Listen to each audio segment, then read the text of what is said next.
حضور اکرم صلی اللہ علیہ وسلم کے زمانے میں اللہ کے راستے میں جماعتوں کے روانہ ہونے کے لیے کوئی وقت متعین نہیں تھا.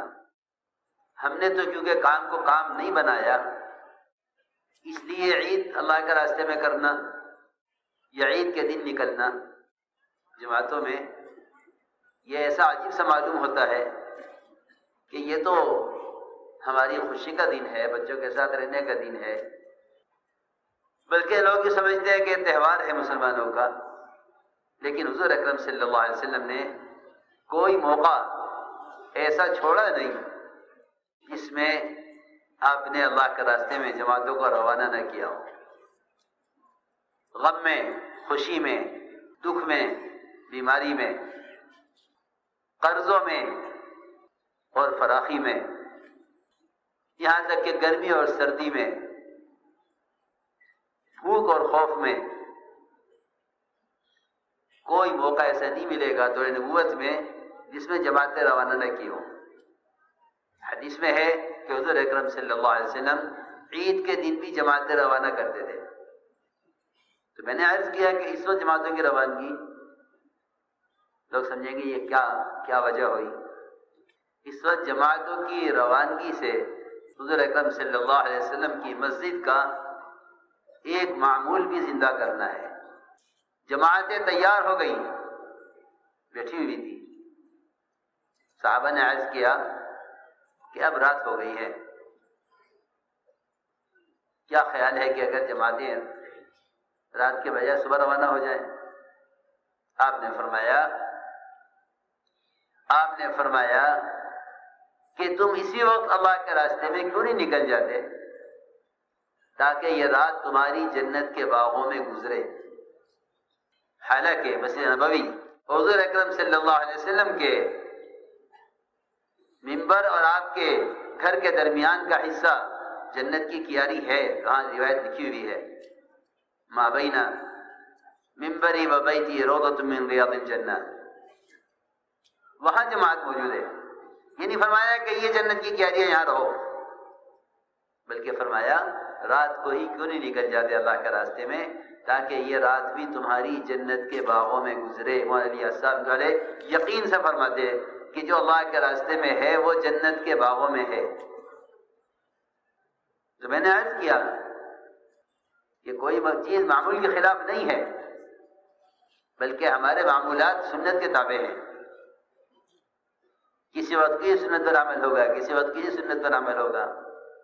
یہاں تک کہ عید کے دن بھی جماعتوں کا روانہ کرنا اللہ کا بہت بڑا فضل ہے. اللہ کا بہت بڑا فضل ہے کہ جہاں لوگ یہ سمجھتے ہیں کہ عید کے دن بچوں کے ساتھ گزارنے کا ہوتا ہے، اللہ کا بہت بڑا فضل ہے کہ دنیا میں بے شمار مراکز دعوت کے ایسے قائم ہیں کہ عید کے دن بھی جماعتیں مراکز سے اللہ کے راستے میں روانہ ہوتی ہیں. اس لیے کہ ایک مستقل مسلسل محنت ہے. اس راستے میں نکلنا کسی موسم کی رعایت سے، یا اس راستے میں نکلنا حالات کی رعایت سے، یا اس راستے میں نکلنا اپنی تجارت، زراعت، ملازمت کے تقاضوں کو سامنے رکھ کر فرماتے تھے جو ان تقاضوں کو سامنے رکھ کر اس کام کو کریں گے ایسے لوگوں سے دنیا میں کوئی دینی انقلاب نہیں آئے گا. ایسے لوگوں سے دنیا میں کوئی دینی انقلاب نہیں آئے گا جو اس کام کو اپنے دنیاوی تقاضوں کے تابع سمجھ کر کریں گے. بلکہ صحابہ کرام کو اس طرح بھی نکالا گیا اللہ کے راستے میں کہ جن کی سواریاں مدینہ سے باہر بیٹھی ہوئی تھی ان سے یہ بھی نہیں فرمایا کہ جا کے سواری لے آؤ، بلکہ فرمایا جو اس وقت موجود ہے فوراً نکل جائے. تو میرے عزیز دوستو اور بزرگوں، یہ ایک مسلسل محنت ہے، یہ ایک مسلسل محنت ہے. اور اس محنت کا طریقہ کار اس طرح مسنون ہے جس طرح کھانے کی، پینے کی، بیاہ اور شادی کی، یہاں تک کہ عبادت نماز جس طرح اس کے طریقے متعین ہیں، اور ان تمام لائن کی سنتیں ایسی متعین ہیں کہ یہ قیامت تک بدلیں گی نہیں. اسی طرح دعوت اللہ اور اس محنت کے طریقے بھی قیامت تک کے لیے متعین ہیں، وہ بدلیں گے نہیں. تبلیغ اور دعوت کوئی تنظیم نہیں ہے، بلکہ محمد صلی اللہ علیہ وسلم اور آپ کے صحابہ کا وہ طریقہ محنت ہے جس طریقہ محنت کو امت کی ہدایت کے لیے، تزکیے کے لیے، تربیت کے لیے، دلوں میں تقوی پیدا ہونے کے لیے اور ایمان میں کمال پیدا کرنے کے لیے متعین کیا گیا ہے. وہ طریقہ محنت متعین ہے. خوب توجہ سے بات سننا، وہ طریقہ محنت متعین ہے کہ ہم اس طریقہ محنت کے پابند ہیں. یہ حضور اکرم صلی اللہ علیہ وسلم اور آپ سے پہلے انبیاء علیہ السلام اللہ رب العزت کی طرف سے سب سے پہلی جو چیز لے کر آئے وہ اللہ کی ذات کے ساتھ تعلق پیدا کرنا لائے. اللہ کی ذات کے ساتھ تعلق پیدا کرنا یہ سب سے بنیادی چیز انبیاء علیہ السلام لے کر آئے. اس لیے ہر نبی کو کلمہ لا الہ الا اللہ اس کی دعوت کو دے کر بھیجا گیا ہے، اور اس کلمے کے اخلاص کو، اس کے الفاظ کو، اس کے مفہوم کو، اس کے تاثر کو اپنے دل میں پیدا کرنے کے لیے، اپنے دل میں اتارنے کے لیے اس کلمے کے سمجھنے سیکھنے کا تعلق مسجد سے جوڑا گیا ہے. یہ سب سے پہلا کام ہے. یہ سب سے پہلا کام ہے کہ ایمان کے سیکھنے کا اور ایمان کی تقویت کا تعلق براہ راست اللہ کے گھر سے ہے. کہ ایمان کے سیکھنے کا تعلق براہ راست اللہ کے گھر سے ہے. یہ خیال نہ کیا جائے کہ جس زمانے میں جس طرح چاہو ایمان سیکھ لو، بلکہ یہ غور کیا جائے کہ دور رسالت میں، دور نبوت میں ایمان کے سیکھنے کے لیے اور ایمان میں کمال پیدا کرنے کے لیے کیا طریقہ تھا. ریکنسٹرکشن آف امہ فرماتے تھے dailymarkers.com کہ جس طرح دنیا میں مختلف چیزوں کے مختلف اسباب، مختلف شکلوں سے فائدے اٹھانے کے مخصوص طریقے ہیں، اگر ان طریقوں میں ذرا بھی تغیر، ان طریقوں میں ذرا تبدیلی اور فرق آ جائے تو ان چیزوں سے وہ منافع حاصل نہیں ہو سکتے. تو وہ انبیاء علیہ السلام کی محنت اور صحابہ کرام کا ایک طریقہ محنت، اگر اس طریقہ محنت میں فرق آئے گا تو پھر ہم ایمان اور اعمال کے کمال کو کیسے پہنچ سکیں گے؟ جب وہ دنیا جس سے اللہ کو نفرت ہے، جب اس کے استعمال کے طریقوں میں ذرہ برابر فرق آ جائے تو اس سے منافع حاصل نہیں ہوتے. دوا غلط استعمال کر لی، اثر نہیں ہوا. دوا غلط استعمال کر لی، نقصان ہو گیا.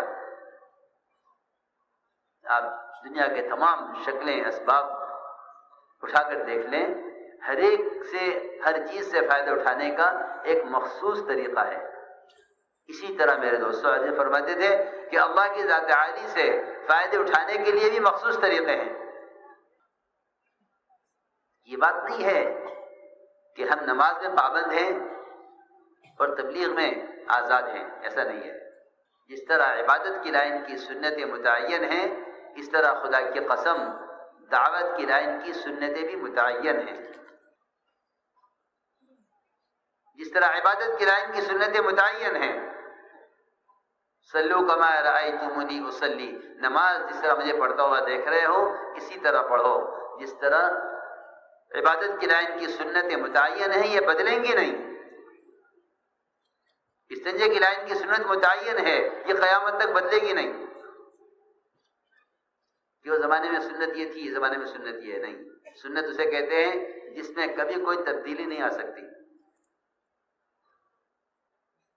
جس طرح عبادات میں اور ضروریات میں اور کھانے پینے کی سنتوں میں کوئی تبدیلی نہیں ہے، خدا کی قسم اسی طرح دعوت اللہ کی اس مبارک محنت کے اعمال میں بھی کوئی تبدیلی نہیں ہے.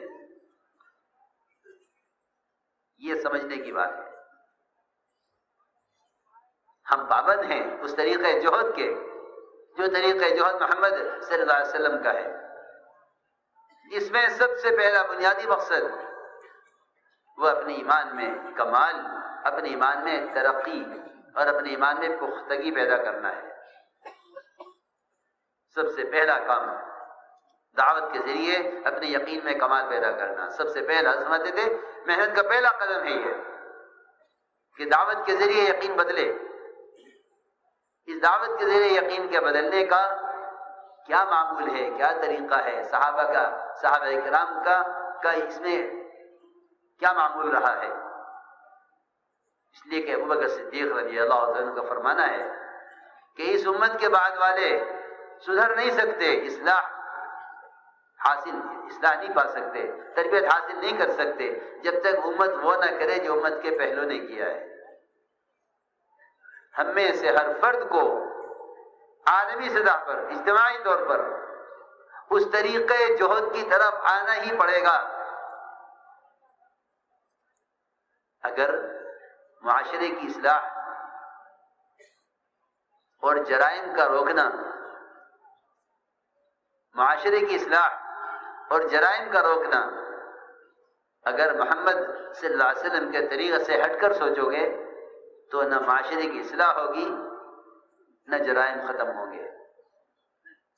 امت کو راہ راست پر لانے کے لیے، امت کی تربیت کے لیے، کیونکہ میں اس لیے بات دہرا رہا ہوں کہ جیسے زمانہ گزر رہا ہے لوگوں میں اصلاح و تربیت کے اور دین کی بات کے پہنچانے کے نئے نئے طریقے زندہ ہو رہے ہیں. یہاں تک کہ امت یہ سمجھ بیٹھی کہ کوئی مخصوص طریقہ نہیں ہے تبلیغ کا، بلکہ جس طرح چاہو دین کا پیغام پہنچا دو. یہ میں بہت اہم بات عرض کر رہا ہوں. امت یہ سمجھ بیٹھی بڑی غلط فہمی سے کہ کوئی مخصوص طریقہ نہیں ہے تبلیغ، جس طرح چاہو کر لو. نہیں، ایسا نہیں ہے، بلکہ جس طرح محمد صلی اللہ علیہ وسلم کی عبادت اور ضرورت کی لائن کی سنت متعین ہے، اس طرح آپ کی دعوت کی لائن کی سنت متعین ہے. وہ سنت یہ ہے کہ آپ بذات خود جا کر دعوت دیں. وہ سنت یہ ہے کہ آپ بذات خود جا کر دعوت دیں. جتنے اس زمانے میں آلات اور ذرائع، اخبار اور رسائل، دنیا قسم کے چینل اور مشینیں پیغامات کے پہنچانے میں استعمال ہو رہی ہیں، یہ سارے طریقے بے اثر ہیں اور نبوت کے طریقوں سے ہٹنے کی وجہ سے بے اجر بھی ہیں. اجر بھی کچھ نہیں ہے، اثر بھی کوئی نہیں ہے، اس لیے کہ یہ سارے طریقے مجاہدے سے خالی ہیں. یہ سب طریقے مجاہدے سے خالی ہیں. مجاہدہ صرف وہ ہے جس کو انسان اپنی ذات سے کرے. مجاہدہ انسان کی اپنی صفت ہے، کوئی مخلوق مجاہد نہیں ہو سکتی سوائے انسان کے. اس لیے میں نے عرض کیا کہ یہ ذہن سے نکال دو کہ جس طرح چاہو تبلیغ کر لو. جیسے یہ نہیں کہا جا سکتا کہ جس طرح چاہو کھانا کھا لو، جس طرح چاہو نماز پڑھ لو. نہیں، بلکہ جس طرح عبادات اور ضروریات کی لائن کی سنتیں متعین ہیں، اس طرح دعوت اللہ کی سنتیں بھی، طریقے بھی متعین ہیں. تو ہم نے عرض کیا کہ سب سے پہلے اس کام کے ذریعے یقینوں کا بدلنا ہے. اس میں سوال اس بات کا ہے کہ صحابہ کرام اپنے ایمان میں کمال پیدا کرنے اور اپنے یقین کو بدلنے کے لیے ان کا طریقہ محنت کیا تھا. اب یہ پہلی بات ہے، یہ محنت کا پہلا قدم ہے کہ صحابہ کی گشت اور ملاقاتیں وہ ہوا کرتی تھی صحابہ سے ایمان کے حلقوں پر جوڑنے کے لیے، اپنے ایمان میں کمال پیدا کرنے کے واسطے. یہ ملے گا آپ کو صحابہ کی سیرت میں، یہی آپ کی سنت ہے. ایک نہیں بلکہ متعدد صحابہ کا معمول ہے. اٹھو ہمارے ساتھ، چلو ہمارے ساتھ، آؤ ہمارے ساتھ، بیٹھو ہمارے ساتھ، یہ صحابہ کے اقوال ہیں۔ کیوں؟ تھوڑی دیر کے لیے بر پر ایمان لامیں۔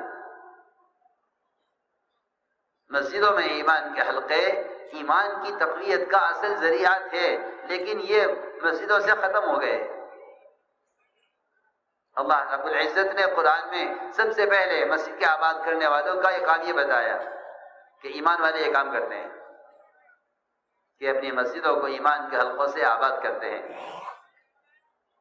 یہ صحابہ کرام کا معمول تھا اور یہی ہمارا معمول ہے، یہ ہمارا معمول ہے کہ دعوت دے کر گشتوں کے ذریعے ایک ایک ایمان والے کو سمجھا کر مسجد کے ماحول میں لانے کے لیے تیار کریں۔ یہ ہمارے گشت کا موضوع ہے، چاہے ہم اپنے مقام پر ہوں یا ہم اللہ کے راستے میں نکلے ہوئے ہوں، یہ ہمارے گشت کا موضوع ہے کہ لوگوں کو دعوت دے کر مسجد کے ماحول میں لانے کے لیے تیار کیا جائے، اس لیے کہ مسیح کی طرف قدم اٹھانے والا اللہ کی طرف قدم اٹھانے والا ہے۔ حدیث میں آتا ہے مسیح کی طرف چل کر آنا جہاد میں سے ہے، اور ہدایت کا وعدہ جہد پر ہے۔ اللہ تعالیٰ خود فرماتے ہیں میں دوڑ کر آتا ہوں شخص کی طرف جو میری طرف چل کر آتا ہے، میں دوڑ کر آتا ہوں شخص کی طرف جو میری طرف چل کر آتا ہے۔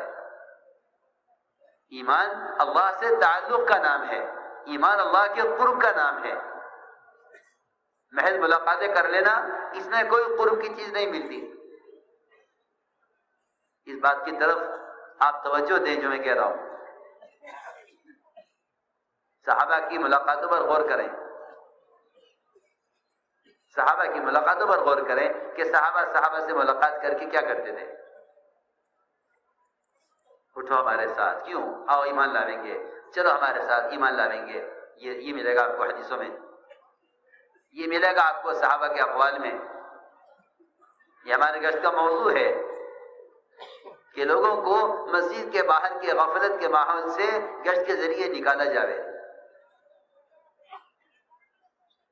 کہ حضور اکرم صلی اللہ علیہ وسلم کا معمول تھا کہ آپ نئے آنے والوں کو مسجد کے ماحول میں رکھتے تھے، ان کے دلوں کو ہدایت کی طرف پلٹنے کے لیے، ان کے دلوں میں ہدایت کا نور اتارنے کے لیے۔ وقت ثقیف نے کہا اسلام تو قبول کریں گے، نماز نہیں پڑھیں گے، زکوٰۃ نہیں دیں گے، جہاد نہیں کریں گے، بتوں کو نہیں توڑیں گے، اسلام قبول کر لیتے ہیں۔ تو آپ نے فرمایا کہ ان کو مسجد کے ماحول میں رکھو، مسجد کا ماحول ان کے دلوں کو اسلام کے لیے نرم کرے گا۔ اتنی بات سمجھنے کے لیے، سمجھانے کے لیے اور دلیل کے لیے بہت کافی ہے۔ اس لیے میں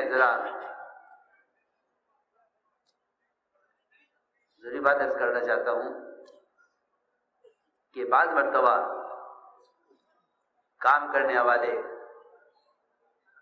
بعض لوگ اپنے تجربات، اپنی رائے اور اپنے نظریے کی وجہ سے کسی ایسی چیز کا انکار کر بیٹھتے ہیں جو براہ راست قرآن سے، حدیث سے اور براہ راست صحابہ کے عمل سے ثابت ہے۔ اس سے بہت ڈرنا چاہیے، اس سے بہت ڈرنا چاہیے، بلکہ ہر ایک کو چاہیے کہ وہ یہ خود غور کرے کہ جو بات کہی جا رہی ہے یہ کہاں سے کہی جا رہی ہے۔ بہت آسان بات ہے، جو بات کہی جا رہی ہے کہاں سے کہی جا رہی ہے، اس پہ غور کر لیں۔ کسی کی بات کو اس کے ذات کی طرح منسوب کرنے کے بجائے یہ دیکھا جائے کہ یہ بات کہاں سے کہی جا رہی ہے، اس کو دیکھ لو۔ اس لیے جتنا صحابہ کی سیرت کو دیکھو گے کام پر اتنی بصیرت بڑھے گی۔ تو ہم نے عرض کیا کہ یہ ایک معمول ہے کہ تربیت کے لیے، ایمان کی تقویت کے لیے، دلوں میں تقوی پیدا کرنے کے لیے انہیں گشتوں کے ذریعے، ملاقاتوں کے ذریعے مسجد کے باہر کے ماحول سے نکالو، انہیں مسجد کے ماحول میں لاؤ۔ فرماتے تھے آپ مسجد کے اجتماعی اعمال ہیں جن کو فرشتے اپنے پروں سے گھیرے رہتے ہیں، اور اللہ اور عرش تک یہ فرشتے اپنے پروں سے حلقہ لگا لیتے ہیں، اور ان فرشتوں کے پروں میں لا کر لوگوں کو داخل کرو۔ تاکہ ان کے پروں سے ان آنے والوں کے دلوں میں فرشتوں والی صفات، ان کی والی روحانیت اور ان کی والی نورانیت وہ ان کے دلوں میں اترے۔ اصل مقصد یہ تھا۔ سمامہ بن اسال 3 دن تک انکار کرتے رہے اسلام سے۔ آپ نے ان کے 3 دن مسجد میں گزروائے، نہیں اسے مسجد میں رہنے دو، ابھی اور رہنے دو، ابھی اور رہنے دو، ابھی اور رہنے دو۔ جب 3 دن پورے ہو گئے مسجد کے ماحول میں تو آپ نے فرمایا کہ اب اس کو چھوڑ دو، اس کا وقت پورا ہو گیا مسجد کا۔ وہاں سے نکلے۔ جو آدمی اپنی جان دینے کو تیار ہو اور اپنی جان بچانے کے لیے، اسلام سے بچنے کے لیے مال دینے کو تیار ہو کہ میرا مال لے لو، مجھے چھوڑ دو یا مجھے قتل کر دو مگر میں اسلام قبول نہیں کروں گا، اگر ایسا ضدی کافر اعمال مسجد کے ماحول سے اسلام قبول کر سکتا ہے تو وہ مسلمان جس کے دل میں اللہ کے رسول کا کوئی ادنا تعلق تو ہے، بھلے فرائض پر نہیں ہے، بھلے وہ اعمال کا پابند نہیں ہے، ایسا شخص اس ماحول میں کیوں نہیں ہدایت پر آئے گا، کیوں نہیں تربیت پائے گا؟ اس لیے سب کے ذہن میں رہے کہ ہماری محنت کا اصل مقصد امت کو اعمال مسجد سے جوڑنا ہے۔ یہ سب سے پہلا محنت کا قدم ہے، اور یہ مسجد کا ماحول یہ ایمان کی تقویت کی جگہ ہے، یہ یقینی بات ہے۔ حضرت عمر فرمایا کرتے تھے یہ کام میں اس لیے کرتا ہوں تاکہ میرے ایمان میں ترقی ہو۔ حضرت معاذ بن جبل فرماتے تھے یہ کام میں اس لیے کرتا ہوں تاکہ میرے ایمان میں کمال پیدا ہو۔ نؤمن ساعتن، آؤ تھوڑی دیر کے لیے اپنے ایمان میں کمال پیدا کریں۔ اس لیے یہ ایمان کے سیکھنے کا اصل طریقہ ہے روزانہ کچھ وقت مسجد کو دیا جائے، اللہ کی وحدانیت، اس کی قدرت اور اللہ رب العزت کی ذات عالی سے ہونے کا یقین۔ فرماتے تھے کہ انہیں شکلوں سے نکالنا پڑے گا اللہ کی ذات سے کے یقین پر لانے کے لیے،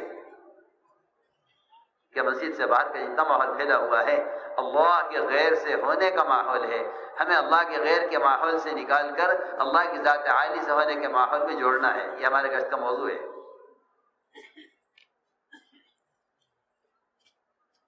یہ اصل مقصد ہے کہ اس سے ایمان کے اندر وہ کمال پیدا ہوگا جو اللہ کی اطاعت پر ڈال دے گا۔ اس لیے کہ مومن تو اسے کہتے ہیں جو زندگی کے تمام شعبوں میں اللہ کے حکموں کا پابند ہو کر چلے۔ اس لیے فرمایا مومن وہ ہے جو زندگی کے تمام شعبوں میں اللہ کے حکموں کا پابند ہو کر چلے۔ حضور اکرم صلی اللہ علیہ وسلم نے اس امت کو اس طرح مسجد سے جوڑا تھا، یہاں تک کہ لوگ اپنے مسائل کے حل کے لیے بھی مسجد کی طرف چل کر آتے تھے۔ بارش بند ہو گئی، صحابی نے مسجد میں آ کر کہا کہ بارش بند ہو گئی ہے، قحط سالی آ رہی ہے، جانور ہلاک ہو رہے ہیں۔ آپ نے دعا فرمائی تو بارش کے قطرے دعا سے پہلے ہی آپ کی داڑھی سے بہہ رہے تھے۔ اگلے ہفتے تک سورج نظر نہیں آیا، اگلے جمعہ میں دوسرے صحابی آئے، عرض کیا کہ بارش بند کرا دیجیے، راستے بند ہو گئے ہیں، کھیتیاں ڈوب گئی ہیں۔ فرماتے تھے یہ صرف حضور اکرم صلی اللہ علیہ وسلم کی خصوصیت نہیں تھی کہ آپ نے کہہ دیا اور ہو گیا، بلکہ حضور اکرم صلی اللہ علیہ وسلم اپنی امت کو ان کے مسائل کے حل کے لیے اور ان کی تربیت اور ان میں تقویٰ پیدا کرنے کے لیے انہیں ان اعمال مسجد سے جوڑ کر گئے ہیں۔ یہی وجہ تھی کہ حضرت عمر کے زمانے میں مدینہ منورہ میں وہ آگ نکلی جو سارے مدینے کو جلا کر خاک کر دیتی۔ عمر رضی اللہ تعالیٰ عنہ بجائے کسی آگ کے بجھانے کے انتظام میں لگنے کے اور بجائے اپنی رعایا کو کسی سبب یا کسی پانی یا آگ بجھانے کے انتظام کی طرف لانے کے لیے عمر رضی اللہ تعالیٰ عنہ سیدھے مسجد میں گئے۔ آگ کی خبر سنتے ہی کہ آگ نکلی ہے پہاڑ سے، مدینے کو گھیر لیا ہے، فوراً پہنچے مسجد میں وہاں تمیم دار رضی اللہ تعالیٰ نماز پڑھ رہے تھے. فرمایا تمیم جلدی جاؤ، یہ آگ نکلی ہے، اسے پہاڑ میں داخل کر کے آؤ. یہ ابھی بھی نہیں، یہ چنگاری یہ کوئی بڑا کام ہے؟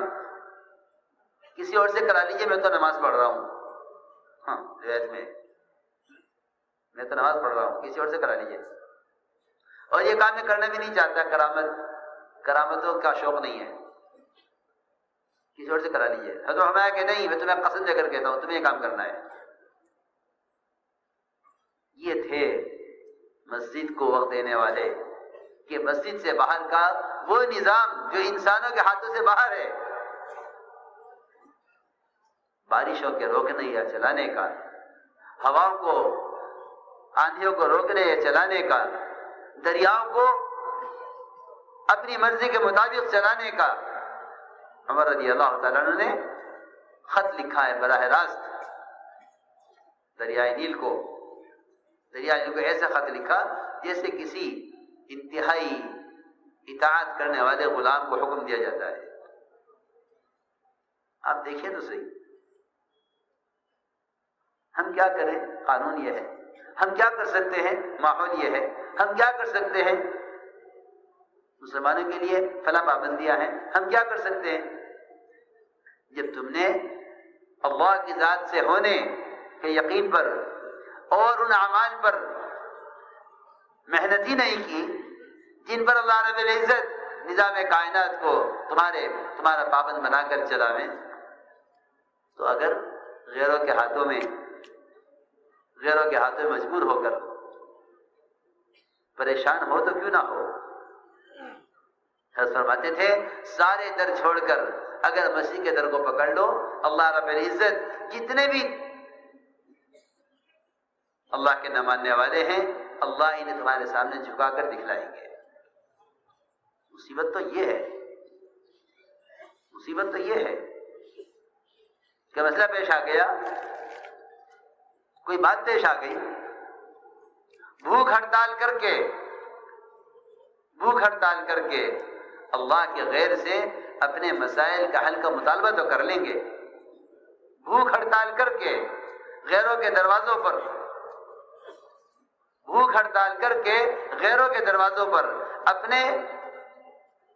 اپنے مسائل کا حل کا مطالبہ تو کر لیں گے، لیکن روزہ رکھ کر اللہ کے گھر میں آ کر پڑھنے کا معمول نہیں ہے.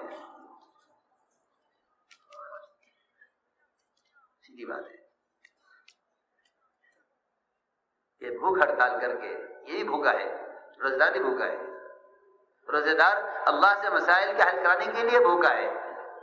ان کی بھوک ہڑتال مخلوق سے اپنے مسائل کو حل کرانے کے لیے بھوکا رہنا. فرماتے تھے وہ تو اندر مزے کے کھانے کھا رہے ہیں وزراء، اور یہ باہر بھوک ہڑتال کر کے ذلت سے پڑا ہوا ہے کہ ہمارے مسائل حل کرو. جب تک مسلمان اپنے ایک مسئلے کے لیے براہ راست مسجد کی طرف قدم نہیں اٹھائے گا، خدا کی قسم مسلمانوں کو اجتماعی طور پر یا انفرادی طور پر اپنے مسائل کا حل کی نظر نہیں آئے گا. میرے گھر میں آؤ، وہاں ہر وقت یہ آواز ہے میرے گھر میں آؤ، میرے گھر میں آؤ. اور یہاں حال یہ ہے کہ جتنے مسائل ہیں ان کو وزراء پر، وکلاء پر، حکام پر، تجار پر، مالداروں پر، اللہ کو نہ ماننے والوں پر اپنے مسائل کو ایسا تقسیم کر دیا ہے کہ سمجھتے ہیں کہ یہ اللہ کا نظام ہے. نہیں، خدا کی قسم اللہ کا نظام یہ نہیں تھا کہ تیرے مسائل کو اللہ نے مخلوق پر تقسیم کیا ہے. اللہ کا نظام یہ تھا کہ تیرے تمام مسائل کا حل میرے قبضے میں ہے، تو میرے گھر آ جا اپنے مسئلے کو لے کر. حضور اکرم صلی اللہ علیہ وسلم گھر میں تشریف لائے، کھانے کے لیے ہے کہ نہیں ہے، مسجد گئے، نماز پڑھی، پھر پوچھا کھانے کے لیے کچھ ہے کہ کچھ نہیں ہے، پھر مسجد گئے، نماز پڑھی، پھر فرمایا آ کے کچھ کھانے کے لیے کچھ ہے کچھ نہیں ہے، پھر مسجد چلے گئے، پھر نماز میں مشغول ہو گئے. جن کے لیے آسمان سے تیار کھانے اتارے جاتے ہوں، وہ اپنی بھوک کی ضرورت کو لے کر مسجد میں. ایک صحابی بے وقت مسجد میں. پوچھا آپ نے مسجد میں کیوں اس وقت؟ عرض کیا اتنا قرضہ ہے کہ میں اس کی ادائیگی سے تنگ آ گیا ہوں. میں اے ابو ماما ہم تمہیں ایسی دعا نہ سکھلا دیں اگر یمن کے پہاڑ کے برابر بھی قرضہ ہو تو ادا ہو جاوے. کوئی ابھی تک مسجد وار جماعتوں کا بھی معمول نہیں ہے. اللہ مجھے معاف فرمائے کہ یہ مسجد جا رہے ہو اپنے کسی مسئلے کے لیے، وہ بھی ایک پروگرام ہے جسے کرنے جا رہے ہیں مسجد میں. مسائل کا حل کا تعلق تو باہر کی شکلوں سے ہے، اور تعلیم کے لیے اور نماز کے لیے مسجد میں آ جاتے ہیں. کہ تمہیں مسجد کی تعلیم اور ایمان کے حلقے آیا اس پر لائے یا نہیں کہ میرے مسئلے کا حل مسجد میں ہے. میں اللہ سے کہوں آ کر سمجھتے تھے اگر اپنے مسائل کو لے کر مسجد میں نہیں آؤ گے تو اپنے مسائل کو لے کر اللہ کے غیر کی طرف جاؤ گے. ایک بات ہوگی یا یہ ہوگا یا یہ ہوگا. اس لیے حضور اکرم صلی اللہ علیہ وسلم نے اپنے صحابہ کو مسائل کے حل کے لیے براہ راست نماز اور مسجد سے جوڑا تھا. براہ راست نماز اور مسجد سے جوڑا تھا. ایک صحابی نے عرض بھی کیا میں تجارت کے لیے بحرین جانا چاہوں. فرمایا کرو تجارت مگر پہلے 2 رکعت نماز پڑھ لو. ایک صحابی کو نمک کی ضرورت ہے، بہت معمولی چیز، یا مجھ سے مل جائے یا معمولی پیسے مل جائے کہ ہاں کہاں سے مسئلہ کہ مسجد سے نمک کی ضرورت ان کو مسجد میں لے کر آئی. تو میں نے عرض کیا کہ تربیت کا، تقوی کا، مسائل کے حل کا تعلق صرف اور صرف مسجد سے ہے. اس لیے ہماری ملاقاتوں کا موضوع ہے، ہمارا گشت کرنے والا مسجد سے نکلے گا ہی اس ارادے سے کہ میں اللہ کے بندوں کو اللہ کے گھر میں لانے کے لیے جا رہا ہوں. یہ ہمارے گشت کا موضوع ہے. مسجد سے جماعت نکلے ملاقاتوں کے لیے، ہر گھر پر، ہر فرد سے، بازاروں میں، گلیوں میں صحابہ کی طرح خوشامد کرے مسجد میں آنے کے لیے. صحابہ کی طرح خوشامد کرے مسجد میں آنے کے لیے. یہ اصل چیز یہ ملے گی کہ مسجد میں ایمان کا حلقہ چل رہا ہے، آپ تشریف لے آئے. ہم آپ سے مسجد میں ملاقات کرنا چاہتے ہیں. ہمیں ایک صاحب نے سنایا کہ 20 سال سے میری دکان پر اور میرے مکان پر لوگ گشت کرتے تھے. میں بات سنتا تھا، اچھی بات ہے. وہ آئے، ملاقات کر کے چلے گئے. دکان پر آئے تو بات کر کے آگے بڑھ گئے. ایک جماعت آئی گشت میں، اس نے کہا کہ آ کر بڑے پیار سے کہ اگر میں آپ کو اپنے گھر میں بلانا چاہوں کھانے کے لیے تو کیا آپ میری دعوت قبول کریں گے؟ مجھے بڑی شرم آئی کہ ایک آدمی مجھے اپنے گھر بلائے اور میں انکار کروں. تو کہتے میں نے کہا کہ ہاں ضرور آؤں گا. جی ہاں، یہ مومن کا حق ہے کہ مومن کی دعوت کو قبول کرے. آپ نے فرمایا لو دعیت الی قراء الغمیم، کہ قراء غمیم جو مدینے سے بہت فاصلے پر ہے، اگر مجھے وہاں بلایا گیا تو میں دعوت قبول کروں گا. مومن کا مومن پر حق ہے کہ وہ اس کی دعوت کو قبول کرے.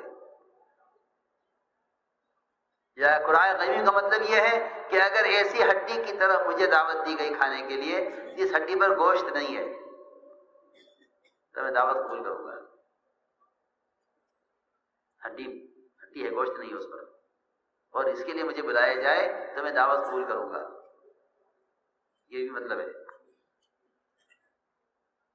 تو کہنے لگے کہ جب انہوں نے مجھ سے یہ کہا کہ آپ میرے گھر آئیں کھانے کے لیے تو میں نے کہا ہاں مجھے شرم آتی ہے انکار کرنے سے، ضرور آؤں گا. تو کہنے لگے کہ اس وقت تو میں آپ کے پاس اس لیے آیا تھا کہ آپ تھوڑی دیر کے لیے اللہ کے گھر میں مسجد میں آ جائیں، ہم آپ سے وہاں بات کرنا چاہتے ہیں. مجھے خیال ہوا کہ جب میں نے اس کے گھر میں جانے سے انکار نہیں کیا تو اللہ کے گھر میں جانے سے کیسے انکار کر سکتا ہوں؟ نہیں، میں تیار ہو گیا کہ چلو. پہلے انہوں نے اپنے گھر کی دعوت دی، میں نے قبول کی. پھر انہوں نے کہا کہ میں اس وقت آپ کو اپنے ساتھ اللہ کے گھر کی طرف دعوت دیتا ہوں. کہنے لگے میں سوچتا رہا کہ گشت کرنے والے تو ایک مدت سے آتے تھے، یہ کون ہے؟ کہہ رہا ہے کہ مسجد بات کریں گے. کہ میں اس کے ساتھ ہو لیا. اس آدمی نے بتلایا کہ میری عمر 65 سال کی ہے اور 65 سال میں یہ پہلا دن ہے کہ میں نے اللہ کے گھر میں قدم رکھا، اور 65 سال کی میری عمر میں یہ پہلا دن ہے کہ میں نے اللہ کو پہلا سجدہ کیا. میں ان کی باتیں سنا کرتا تھا، یہ اچھی بات کرتے ہیں، چلو ٹھیک ہے سن لو. وہ کہتا تھا کہ خدا نہ کرے مثالیں مر جاتا تو میری زندگی اللہ کے سجدے سے خالی ہوتی، میری زندگی اللہ کو سجدے سے خالی ہوتی. تو میں نے عرض کیا کہ اصل ایک محنت ہے امت کو فرائض پر لانے کی. ملاقات برائے ملاقات نہیں ہے، ملاقات برائے مسجد، ملاقات اللہ سے جوڑنے کے لیے ہے. اور یہ سنت ہے آپ کی کہ آپ صلی اللہ علیہ وسلم تربیت کے لیے، اللہ کا تعلق پیدا کرنے کے لیے امت کو اعمال مسجد سے جوڑتے تھے، نئے سے نئے آنے والے کو اس ماحول میں رکھتے تھے.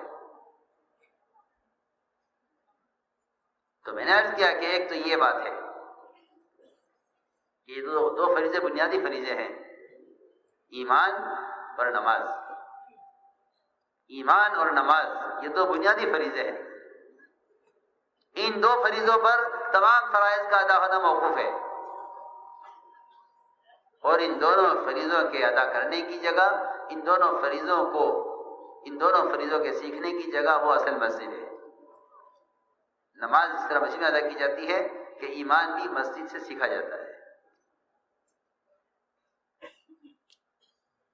ایک بات یہ ہے، سو باتیں تھے کہ یہ محنت اپنے ایمان اور عبادات میں کمال پیدا کرنے کے لیے ہے. تو ایمان تو اس طرح سیکھا جائے، اور نماز جو اسلام کا بنیادی رکن ہے، کہ زندگی میں نماز نہیں اس کے اسلام میں کوئی حصہ ہی نہیں ہے. عمر رضی اللہ تعالیٰ عنہ کے دنیا سے جانے پر آخری بات یہ تھی کہ جس شخص کی زندگی میں نماز نہیں اس کا اسلام میں کوئی حصہ نہیں ہے. اس لیے تو ممکن ہے کہ ایک کافر اس نماز پڑھے، لیکن یہ ممکن نہیں ہے کہ ایک مسلمان نماز چھوڑ دے. واصل بن اسقع رضی اللہ تعالیٰ عنہ نے اسلام میں داخل ہونے سے پہلے نماز پڑھی، اس لیے کہ وہاں مسجد میں آنے والے کو حضور اکرم صلی اللہ علیہ وسلم خود دیکھتے تھے. مسلمان نماز پر ایسے مجتمع تھے کہ واصل بن اسقع رضی اللہ تعالیٰ عنہ جب اسلام قبول کرنے کے لیے آئے تو ان کو پورے مدینے کی آبادی میں کوئی ایک مسلمان بھی نماز کے وقت مسجد سے باہر نہیں ملا جس سے آ کے ملاقات کرتے کہتے کہ میں اس مقصد سے آیا ہوں. کوئی نہیں ملا. یہ سیدھے مسجد میں گئے اور آخری صف میں انہوں نے نماز پڑھی. ابھی اسلام قبول نہیں کیا. کہ نماز پر امت ایسی مجتمع تھی کہ اگر کوئی باہر سے آدمی آتا تو اس کو کوئی مسلمان نماز کے وقت باہر نہیں ملتا تھا. آپ نے دیکھا کہ آخری صف میں ایک نیا آدمی ہے. ہماری مسلمان جماعتوں کا تو حال یہ ہے کہ ان کی تو ہر مسجد میں 4 آدمیوں کی ایک شورا بنی ہوئی ہے. وہ بیٹھ جاتے ہیں اپنے مشورے کے لیے، مصلی کب آئے کب گئے، کون مسجد میں آیا، استنجا کر کے چلا گیا بس بیت الخلا میں، یہ پانی پی کے چلا گیا مٹکے سے. ہماری ایک جماعت ہے مسلمان جماعت، یہ کیا مسجد وار جماعت؟ مسجد وار جماعت تو ہر مومن ہے، صرف مشرک مسجد وار جماعت سے خارج ہے۔ قرآن نے تو اس طرح کہا ہے، قرآن نے تو یوں کہا ہے انما یعمر مساجد اللہ من آمن باللہ ما کان للمشرکین ان یعمروا مساجد اللہ، کہ مشرک مسجد آباد نہیں کریں گے اور مومن یہ سب مسجد کے آباد کرنے والے ہیں، سب 100%۔ ہماری مسجد کی جماعتوں میں چند افراد ہیں جو مسجد وار جماعت سمجھے جاتے ہیں، اور وہ اپنے مشورے کے لیے انتظار کرتے ہیں کہ نمازی چلے جائیں، مصلی چلے جائیں، یا تعلیم میں کوئی اگر بیٹھ بھی گیا تو وہ چلا جائے، پھر ہم مشورہ کریں۔ اب تم کیا مشورہ کرو گے جب تمہارے پاس عملہ نہیں ہے؟ مشورہ تو ان سب سے ہے، جتنے بھی مصلی ہیں۔ ہمارے مشورے والے سارے ایمان والے ہیں، محلے کے سارے ایمان والے ہمارے مشورے کے ساتھی ہیں، کیونکہ ہمارے مشورے کی بنیاد ہے امت میں دین کے مٹنے کا غم اور فکر پیدا کرنا، یہ ہمارے مشورے کی بنیاد ہے۔ ورنہ آپ دیکھیں گے کہ بہت سے تو اپنی مسجد کے مصلیوں کو پہچانتے بھی نہیں ہیں، جن کے چلے لگے انہیں جانتے ہیں، چارمے لگے ان کو جانتے ہیں۔ یہ ہمارے ساتھی ہیں ماشاءاللہ، بڑے فکر مند ہیں، بیرون وقت لگائے بس، اور کسی کو نہیں جانتے۔ وہاں ایک دور سے چل کر آیا ایک شخص، اور آپ نے محراب میں سے دیکھا اس کو کہ آخری صف میں مسجد کی ایک نیا آدمی ہے۔ یہ نہیں فرمایا اسے ہمارے پاس لاؤ، بلکہ آپ صلی اللہ علیہ وسلم خود اٹھ کر گئے اس کے پاس، خود اٹھ کر اس کے پاس گئے، جا کے اس سے ملاقات کی۔ فرمایا کہاں سے آئے ہو، کیوں آئے ہو؟ انہوں نے کہا کہ ہاں میں اسلام قبول کرنے کے لیے آیا ہوں۔ حضور اکرم صلی اللہ علیہ وسلم نے ان کو خود دعوت دی، خود لے کر بیٹھے۔ اس لیے مولانا الیاس صاحب کے زمانے میں بنگلے والی مسجد کا یہ معمول تھا کہ حضرت اپنے اعتماد کے کام کرنے والوں کو استقبال پہ رکھتے تھے، آنے والوں کو دعوت دینے کے لیے۔ مفتی العابدین صاحب رحمۃ اللہ علیہ، مولانا سعید خان صاحب رحمۃ اللہ علیہ، حضرت مولانا عبید اللہ صاحب بلیاوی رحمۃ اللہ علیہ، ان تین حضرات کی ذمہ داری تھی کہ تم دروازے پر آنے والوں کا استقبال کیا تھا۔ اب تو مسجد میں آنے والوں کے استقبال کی سے ہی اختلاف ہو گیا کہ یہ کیا، میں تو حیران ہوں۔ یہ معمول تھا، ان تین آدمیوں کے ذمہ تھا کہ آنے والوں کا استقبال کرو دروازے پر، جو آئے اس کو لے کر بیٹھو، اس کو دعوت دو، اس کو سمجھاؤ، وہ جس سطح کا آدمی ہے اس کے اعتبار سے اس کے ساتھ پیش آؤ۔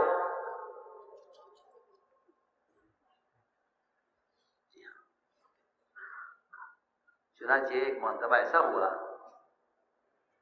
کہ مفتی صاحب کو خیال ہوا، اور استقبال ایسا نہیں ہوتا تھا آج کی طرح کہ صبح سے شام تک سینکڑوں جماعتیں آ رہی جا رہی، کوئی آدمی آج آیا ہی نہیں صبح سے اب تک، کوئی صبح آ گیا، کوئی ایک شام کو آ گیا۔ صاحب کو خیال ہوا کہ کوئی آ تو رہا نہیں، حضرت نے بٹھایا ہوا ہے استقبال کے لیے، مغرب کے بعد کا وقت ہے، چلو عوامل پڑھ لوں، کوئی آئے گا تو دیکھی جائے گی۔ مفتی صاحب فرماتے ہیں کہ میں دروازے پر سے استقبال چھوڑ کر میں نے حضرت کے حجرے کے پاس مسجد میں نفل کی نیت باندھی۔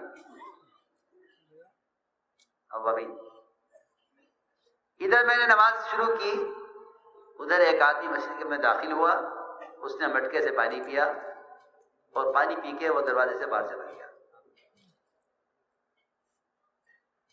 فرماتے ہیں تو مولانا الیاس صاحب والے نے دیکھ لیا کہ زین العابدین استقبال میں نہیں ہے، اور ایک آدمی مسجد میں آ کر واپس چلا گیا۔ حضرت کی بیماری شروع ہو گئی تھی، اٹھ نہیں سکتے تھے، بہت زور سے چیخے. گستاخ آواز کیا پہنچتی, ارے کوئی ہے جو اسے دیکھے, ارے یہ جا رہا, کوئی اسے دیکھے.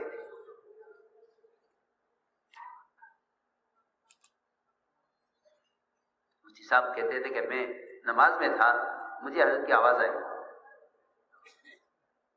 کہ حضرت کو کوئی کام ہے, کیا بات ہے.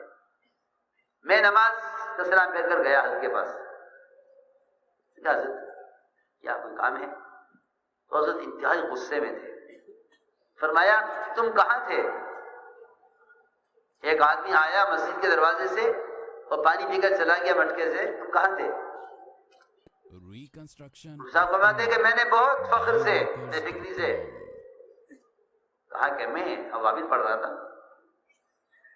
تو حضرت کو غصہ حضرت کا بڑھ گیا اور یہ فرمایا کہ جب یہ شخص جو پانی پی کے چلا گیا یہ کل اللہ کے سامنے پیش کیا جائے گا, اللہ اس کے بارے میں مجھ سے آپ سے پوچھیں گے تو آپ اوابین کا کیا جواب دیں گے؟ یہ حضرت فرمایا.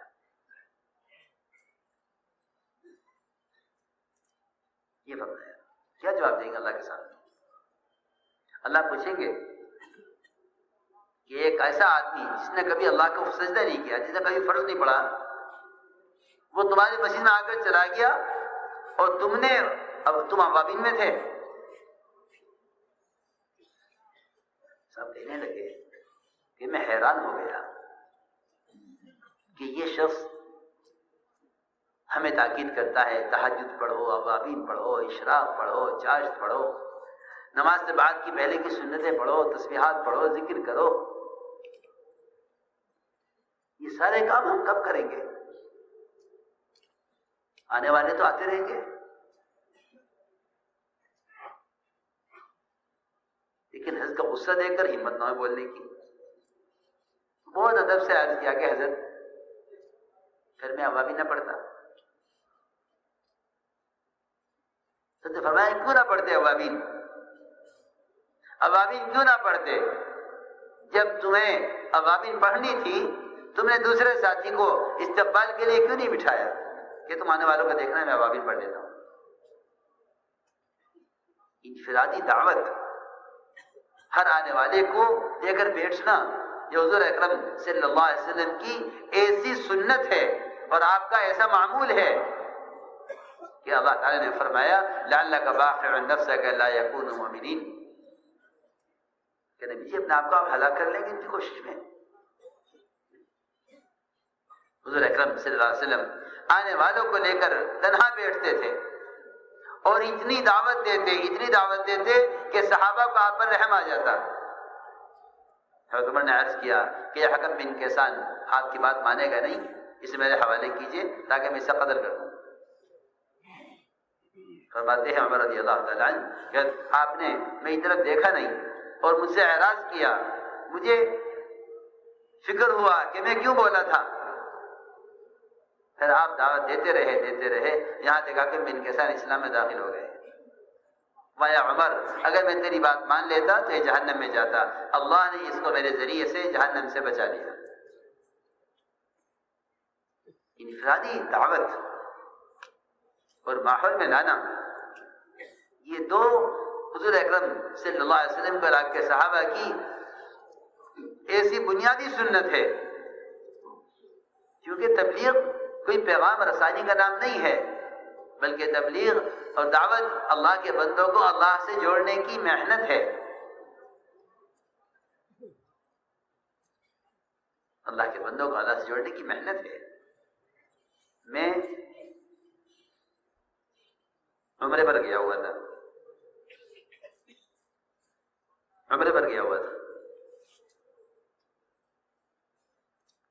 حرم کی طرف جا رہا تھا ہوٹل سے, تو ابھی سڑک پار کر ہی رہا تھا کہ 3-4 آدمی ہر طرف سے میری طرف لپکے. اس نے بھی کہا ادھر آ جائیے, اس نے کہا ادھر چلیے, اس نے کہا ادھر چلیے. کہاں جانا ہے؟ میں تو حرم جا رہا ہوں. کہنے لگے نہیں بس 2 منٹ کے لیے, یہ ادھر ایک دکان ہے, اس میں دوسرا کہہ رہا ہے ذرا 2 منٹ کے لیے اس دکان میں. کیوں؟ تو کہنے لگے کہ آپ کا بڑا احسان ہوگا، آپ بس 2 منٹ کے لیے اس دکان میں آتے ہیں. کیوں؟ ایک کہہ رہا پرفیوم خرید لیں، ایک کہہ رہا گھڑی خرید لیں، ایک کہہ رہا یہ تسبیح خرید لیں، ایک کہہ رہا کپڑا خرید لیں. تو میں سوچے پڑ گیا. میں نے ان سے پوچھا، میں نے کہا تم یہ جو کر رہے ہو حاجیوں کو اور عمرے والوں کو پکڑ پکڑ کے دکانوں میں لے جا رہے ہو، تمہیں کیا ملے گا؟ کہنے لگا کہ اگر ایک گاہک ہم دکان میں لے جائیں تو وہ سامان لے یا نہ لے، ہمیں ایک آدمی کو لانے پر 10 ریال ملیں گے مالک کی طرف سے. میں نے کہا انا للہ و انا الیہ راجعون. یہ وہ مسجد نبوی ہے کہ اس کے ماحول میں صحابہ گشت کر کے اور اس کے ماحول میں اجنبی دور سے آنے والے لوگوں کو خوشامد کر کر کے اس مسجد کے اعمال سے جوڑتے تھے. آج مسلمان اس سطح پر آ کر گرا ہے یہاں، تو دنیا میں کیا ہو رہا ہوگا؟ میں ان چاروں سے بھی بات کرنے لگا سڑک پر. میں نے کہا دیکھو یہ جگہ کی سنت ہے جو میں کہہ رہا ہوں، اور تم یہاں یہ کر رہے ہو کہ جو حجاج اور عمرے والے یہاں عبادت کے لیے آئے ہیں، تم انہیں حرم میں جانے والے کو روک روک کر صرف 10 ریال ملنے پر، اس لیے کہ تم نے یہاں اس جگہ آنے میں دنیا کا ارادہ کیا ہے، اس لیے تم آنے والوں کو دین سے روک رہے ہو. تو میں سمجھا کہ دیکھو یہ ان کی کوشش ہے دنیا کے لیے. تو میں سمجھ میں آئی یہ بات. میں نے کہا یہ کوشش ہمارے گشت کرنے والے کی نہیں ہے کہ یہ مسجد میں آ جاوے، مگر دنیا والی کوشش ہے کہ مسجد میں جانے والا کسی طرح دکان میں آ جاوے.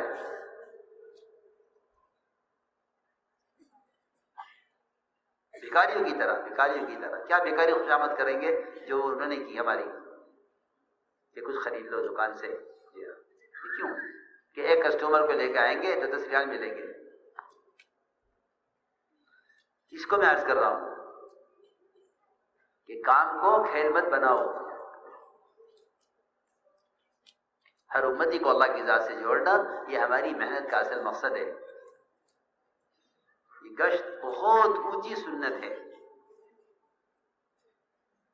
مولانا الیاس صاحب رحمۃ اللہ علیہ کے یہاں یہ ابتدا سے مسجد میں آنے والے کا استقبال بہت بڑی چیز ہے. حضور اکرم صلی اللہ علیہ وسلم اپنے صحابہ کو اس کے لیے تیار رکھتے تھے ہر وقت کہ اگر ستانے والے بھی آتے تھے تو آپ کے یہاں آپ کے ماحول میں آ کر بدلتے تھے. عمر بن وہاب آپ کو قتل کرنے کے ارادے سے چلا مکہ مکرمہ سے، تلوار تیز کرائے غلام سے، میں جاتے آپ کو قتل کر دوں گا. عمل کا اعمال کا ایک اجتماعی ماحول بنانا ہے. یہ نہیں کوئی جب عمل کرے گا کر لے گا، نہیں، ایک اجتماعی ماحول ہے. مسجد کی جماعت اجتماعی طور پر مل کر 24 گھنٹے مسجد کے اندر ان اعمال کا سلسلہ قائم کرے اور اس اعمال کے ماحول میں لوگوں گشت کر کر لا کے ان اعمال میں جوڑے. یہ ہے مسجد کا کام. اللہ جزائے خیر دین میوات والوں کو انہوں نے کہنے کے مطابق کام کیا. 125 یا شاید اس سے زائد مسجدیں انہوں نے مراکز کے علاوہ 24 گھنٹے آباد کر لی ہیں. ہم نے کہا رات کو کیا کرتے ہو؟ کہ ہم نے رات کو 3 حصوں میں 4 حصوں میں تقسیم کر لیا ہے. چھوٹی راتیں ہیں تو 3 حصوں میں، بڑی راتیں 4 حصوں میں.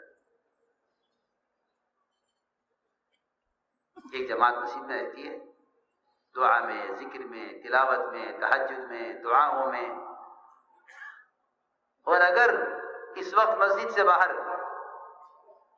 حقوں پر، ہوٹلوں پر، گناہوں کے اڈوں پر مسلمان اگر مل جاتے ہیں تو انہیں بھی خوشامد کر کے، پیر پکڑ کے، خوشامد کر کے، پیروں میں پڑھ کر کسی طرح آ جاؤ، 5 منٹ کے لیے آ جاؤ. پھر یہ کرتے ہیں اور یہ دیکھتے ہیں کہ اب سناٹا ہو گیا، لوگ گھروں پہ چلے گئے، باہر کوئی ایسا ماحول نہیں ہے، تو پھر ہم مسجد میں رہتے ہیں.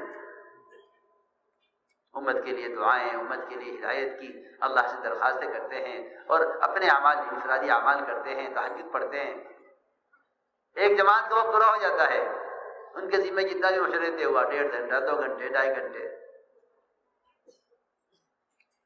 اگلی جماعت آ جاتی ہے، جماعت گھر چلی جاتی ہے آرام کے لیے۔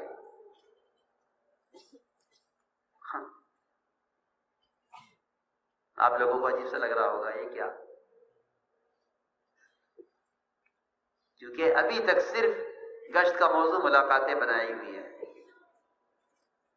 مسجد سے باہر کے سارے ماحول کو بدلنا، ان باہر والوں کو مسجد کے ماحول میں لا کر، یہ ہمارے گشت کا اصل مقصد ہے۔ حضرت فرماتے تھے اگر تم نے یہ کیا تو باہر کا سارا باطل ختم ہو جائے گا، اس لیے کہ منکر سے بدلنے، منکر کو ختم کرنے کے لیے کسی تھانہ پولیس کی یا کسی تنظیم اور میٹنگ کی ضرورت نہیں ہے، یا کسی جھگڑے لڑائی کی ضرورت نہیں ہے۔ تو منکر کرنے والے کو منکر کے ماحول سے نکال کر معروفات کے ماحول میں لے آؤ، یہ منکر خود ہی ختم ہو جائے گا۔ اس زمانے میں جتنی کوشش منکرات کو ختم کرنے پر ہے، اگر اتنی کوشش امت کو معروفات پر لانے کے لیے ہو جائے تو منکرات خود ہی ختم ہو جائیں۔ تو ہم نے عرض کیا کہ اپنی نمازوں پر مشق کرو، ان نمازوں کو سب سے پہلے مسائل کے حل کے یقین پر لاؤ، تاکہ تمہارے مسائل اور تمہاری ضروریات اور تمہارے دنیاوی مشاغل تمہیں نماز سے نہ روکیں۔ نماز ضائع اس لیے ہو رہی ہے کہ نماز سے مسائل کا حل کا یقین نہیں ہے، اس لیے مسائل کے لیے نماز ضائع ہو رہی ہے۔ نماز سے مسائل حل نہیں ہو رہے، بلکہ نماز کے لیے، بلکہ مسائل کے لیے نماز ضائع ہو رہی ہے۔ دکان پر بیٹھا ہوا ہے، صبح سے شام ہو گئی، کوئی گاہک نہ آیا، اللہ نے امتحان لیا کہ عین مغرب کی اذان کے ساتھ ساتھ گاہک پہنچ گیا۔ اتنا مال چاہیے جتنا صبح سے اب تک آمدنی ہوتی، اس سے زیادہ مال لینے کو تیار ہے۔ اللہ امتحان لے رہے ہیں کہ دیکھنا یہ ہے کہ اس کو رزق ہماری ذات سے ملتا ہے یا اس کو رزق دکان سے ملتا ہے۔ اللہ سے لینے اور دکان سے لینے کا فرق یہ ہے، جو دکانوں سے لیں گے وہ نماز کو ضائع کر دیں گے، جو اللہ سے لینے والے ہوں گے وہ نماز کے لیے دکان کو چھوڑ دیں گے۔ یہ فرق ہے دونوں کا۔ اگر اللہ سے لینے والا ہے تو دکان چھوڑ کر آ جائے گا، اگر دکان سے لینے والا ہے تو نماز چھوڑ دے گا۔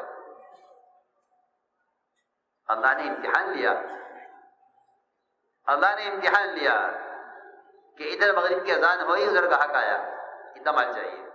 کیا تو اذان ہو گئی ہے کہ میں نہیں آؤں گا نماز کے بعد؟ کیا مت آؤ، تمہاری مرضی ہے، مجھے اللہ نے بلایا ہے، نماز کا وقت ہو گیا، میں نماز نہیں چھوڑوں گا۔ اس لیے کہ اگر نماز چھوڑ دی میں نے تو جب میرا اسلام میں حصہ نہیں ہوگا تو دکان سے کیا ملے گا؟ دکان سے کیا ملے گا جب میرا اسلام میں حصہ نہیں ہوگا؟ فرماتے تھے کہ یہ نماز کے لیے دکان کو چھوڑ کر آ گیا اور گاہک سے کہہ دیا اگر مال چاہیے تو چلو ہمارے ساتھ نماز کے لیے، نماز کے بعد آ جانا، دکان آپ کو مال دے دیں گے۔ کہ تم اسے دعوت دے کر گاہک پر نماز کے لیے لے آؤ۔ ہمارا تو حال یہ ہے کہ میں تو پڑھ ہی رہا ہوں نماز، یہ پتہ نہیں پڑھے گا نہیں پڑھے گا، یہ خبر نہیں پڑے گا یا نہیں پڑے گا۔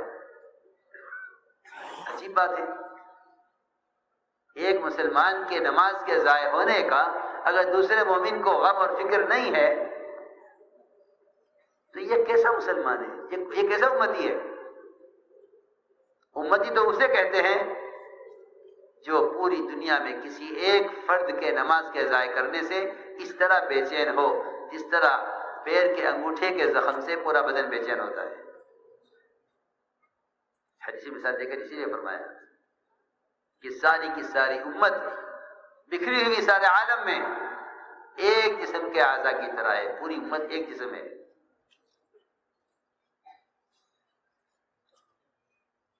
کہ یہ آ جائے کہہ کر کہ میں نماز کے لیے چل رہا ہوں، آپ بھی چلیں۔ سمجھتے تھے اللہ تعالیٰ نے چھوٹا امتحان لیا ہے کہ دکان کی چھوٹی شکل کو لائے ہیں نماز کے مقابلے میں، اگر یہ اسے پار کر گیا تو یہ مت سمجھنا کہ اب کوئی اگلا امتحان نہیں ہے.